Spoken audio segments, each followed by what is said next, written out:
Welcome to week 29 of my Mallorca training vlog. With only 4.5 weeks left to go before my trip, every single day has to really count now. So what this means is that I have to try and get as much cycling in as possible, and that's good quality cycling.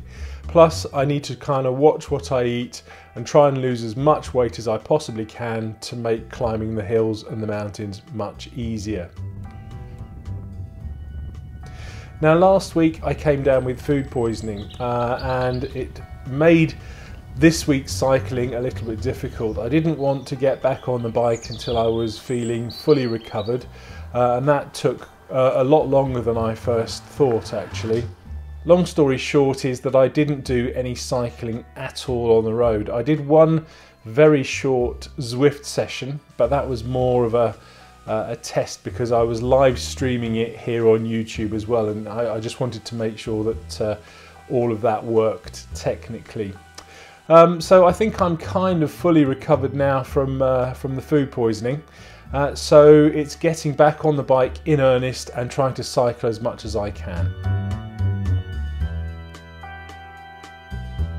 With that in mind, I've already booked my Tuesday evening spinning session, so I'm looking forward to doing that.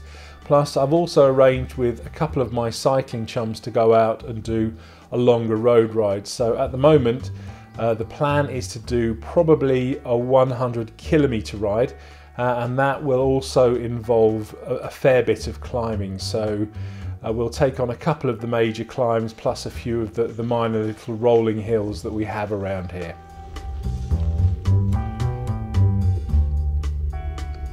Now on the weight loss side of the equation, I'm also trying to lose a few kilos.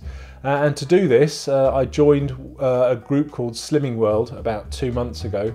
And that's been going fairly well. I've lost about 4 kilos in 2 months, which isn't the fastest of weight losses, but at least it's going in the right direction. And I have to admit, the weight loss has been slow, probably because I've not been quite as conscientious with it as I should have done.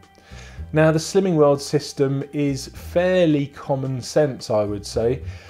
Basically you have what they call free foods, and it's things like fruit, vegetables, lean meat, all the kind of sensible things that you would imagine that a healthy diet would contain, and you can eat as much of those as you like.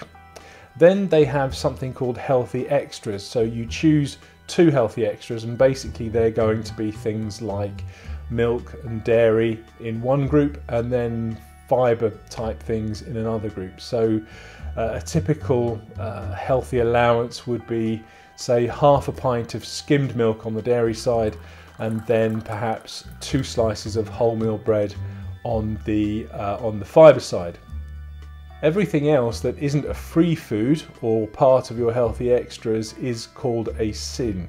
Now basically you have between 100 and 115 sins per week that you're allowed to eat, and sort of all the kind of things that you would normally associate with weight gain is included in that. So things like alcohol, desserts, sugary things, anything like that. So you just have to look up the sin value of whatever it is you want to eat, and as long as you kind of account for that, you can then eat you know, between, like I say, 100 and 115 sins per week and still be on track with your eating plan.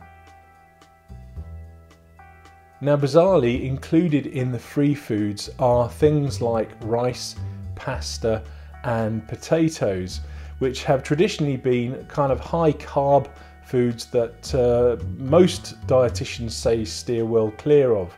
Now this just doesn't make sense, because literally you can eat as much of these as you like according to Slimming World and still lose weight.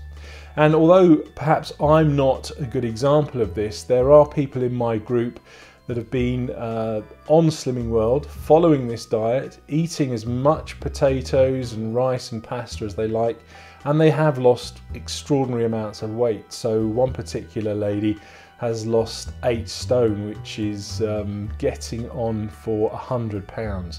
and that's just an incredible amount of weight to lose. So that proves that it works, even though it does sound counterintuitive. I do have a long way to go, but I'll stick with it as best I can. And with this in mind, I would like to lose perhaps another 2, perhaps even 3 kilos before I go to Mallorca. I touched on it briefly a moment ago, but I have worked out a way of doing some live Zwifting here on YouTube. So if you're subscribed to the channel, or if you've got a Zwift subscription, I will be doing some live sessions as the weather deteriorates here in the UK and, well, indeed in the Northern Hemisphere, I suppose. And then hopefully we can get out and do some cycling, albeit virtually, as a group.